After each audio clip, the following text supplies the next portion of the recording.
Welcome to the hottest movie review on the internet today, the A-List Review. I am your host, the Game Changer, Wes Troop. And in this episode, we're going to travel back in our mint-flavored time machine to the year 1979, where in space, they can't hear you scream, but you can hear my review. My review of the 1979 sci-fi horror film, Alien. Coming up now.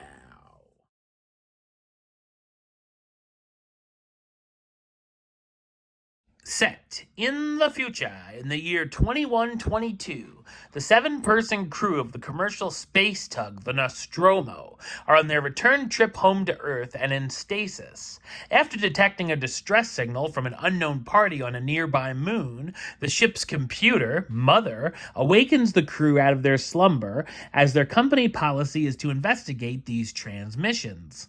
After a rocky landing on the moon, some of the crew investigate and find an ancient alien ship.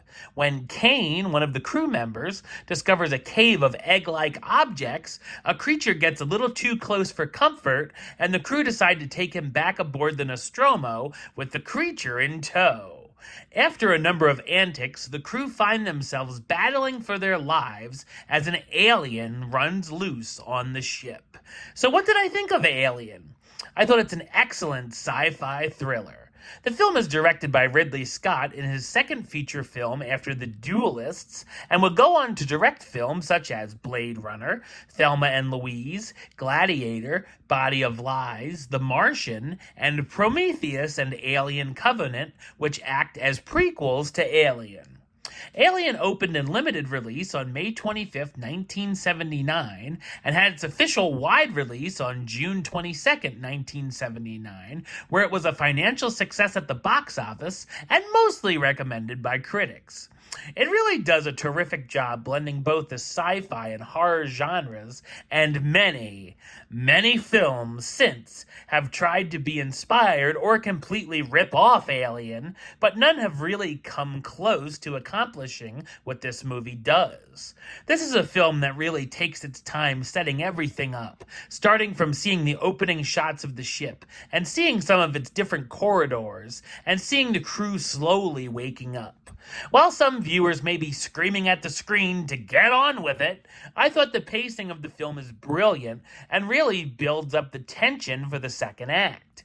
I love the look of the sets, from the fantastic scenery on the moon, the inside of the alien ship, and of course the Nostromo itself, both the outside as well as the inside with its dark corridors. There's so many moments of breathtaking suspense and tension as the crew members try to defeat the alien as he's hunting them throughout the ship, and seeing them crawl through the creepy passageways, all while the ship is going haywire. There's also a number of jump scares that are actually effective and definitely could cause you to be frightened. I really like that the film doesn't show off the alien too much, as you might see parts of it at certain times until seeing it fully on later.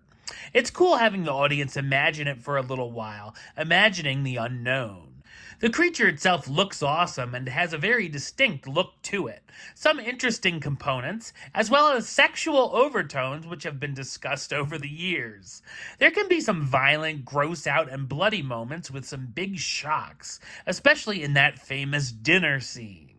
While the story is smart, of course there's some characters who do some dumb things, but there are some tough decisions that are made as well, such as Ripley being the voice of reason debating if they should open the hatch for one of their fellow crew members that's in mortal danger. There's also some drama as the crew starts to not trust each other, as some may have some shady intentions.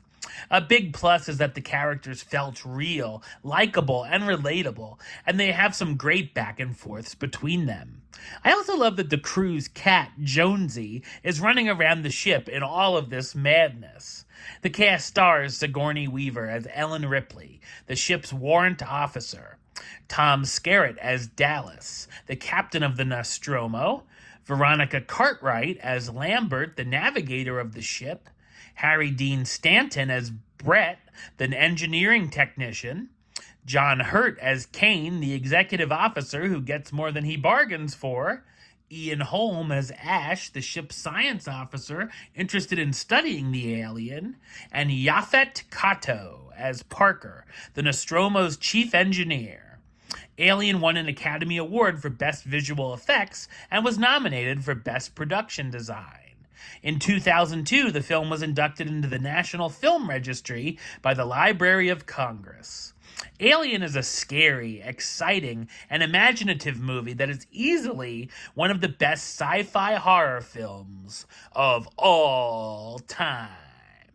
Number-wise, I'm going to give it a 10 out of 10, which gives it the A-list rating of A-list approved. That's right, it gets the A-list seal of approval.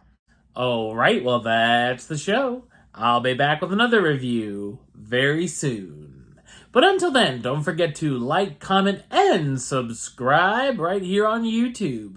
YouTube.com/WestsideOf515. Like the show on Facebook, Facebook.com/WestTroopAlist. And of course, you can follow me on the Instagram and Letterboxd at WestAlist. Until next time, Troop out.